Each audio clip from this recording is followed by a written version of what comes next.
Good morning students. आज हम पढ़ेंगे रसखान के सवैये का दूसरा सवैया।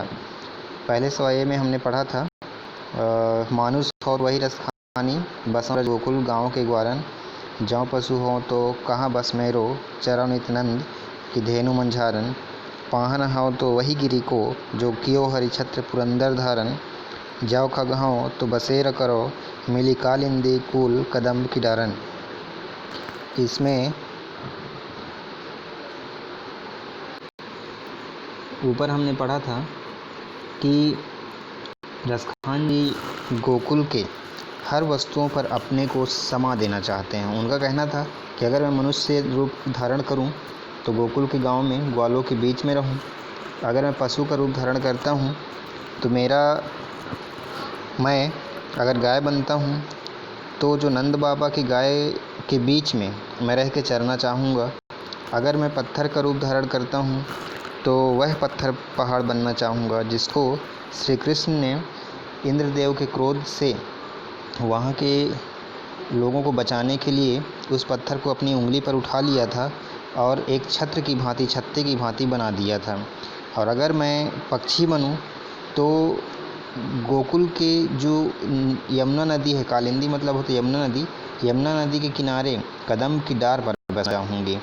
उसके उपरांत सेकंड सवैये में देखेंगे तो या लकुड़ी अरु का मरिया पर राज तिहुपुर को तजी डारो आठों सिद्धि नवों निधि के सुख नंद की गाई चराई बिसारों रसखान कबों इन आखिन सौ ब्रज के हरों कोटिक एक कल धाव ध्यान कल के कुंजन ऊपर वराऊँ। यहाँ पे रसखान जी गोकुल के हर एक वस्तुओं को प्राप्त करने के लिए अपने सारी सुख सुविधाओं को उस पर त्याग देना चाहते हैं।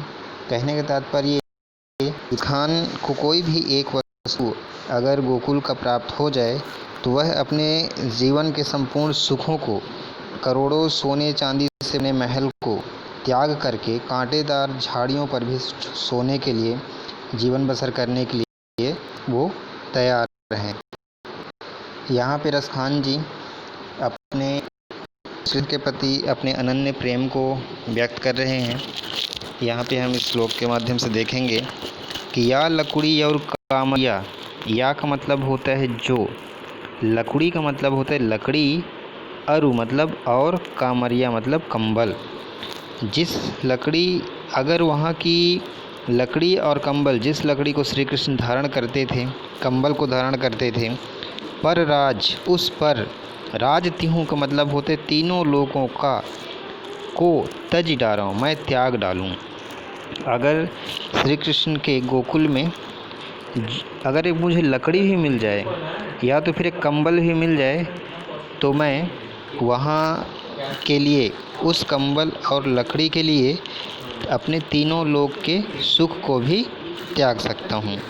या लकड़ी और इक्का मरिया, जो लकड़ी और कंबल अगर मुझे वहाँ का मिल जाए तो तिहुपुर अर्थात तीनों लोगों को तजी डारा मतलब मैं न्यौछावर कर दूंगा।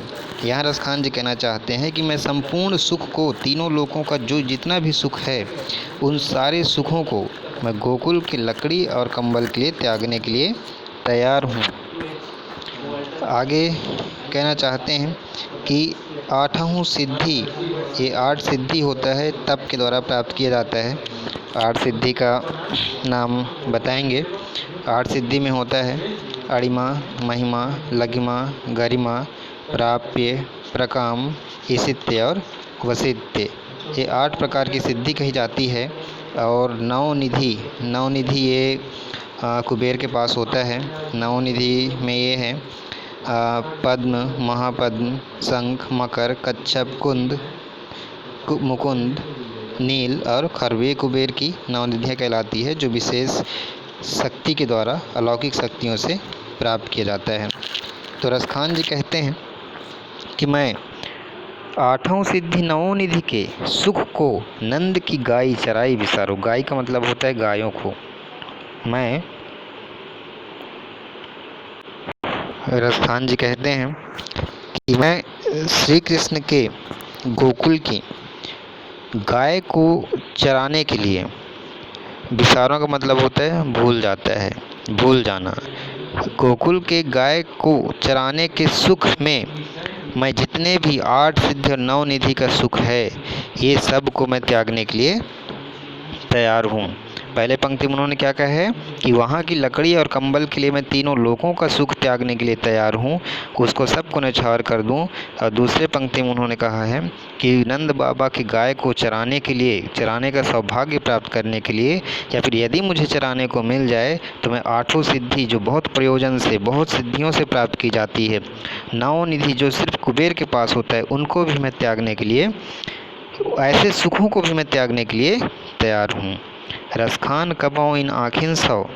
रसखान जी आगे कहते हैं कि अगर कबों मतलब कभी भी, इन आँखिन सौ मेरे इन आँखियों को, रसखान जी कहते हैं कभी भी अगर मेरी इन आँखियों को ब्रज के वन बाग तड़ाग निहारो, ब्रज गोकुल के, ब्रज के अगर वन जंगल बाग, तड़ाग मतलब तालाब, निहारो मतलब देखने का, अगर मुझे ब्रज के जंगल बाग बगीचे तालाब को अगर देखने का कभी भी अवसर प्राप्त हो मेरे इन अखियों को, तो मैं कोटिक एकल धावत, कोटिक एकल धावत का मतलब होता है सोने के, सोने चांदी से बने हुए महलों के, धाम मतलब जगह को, महल को, करील के कुंजन ऊपर वारों, करील का मतलब होता है कांटेदार, कुंजन का मतलब होता है झाड़ियों पर, और वारों का मतलब होता है न्यौछावर कर देना।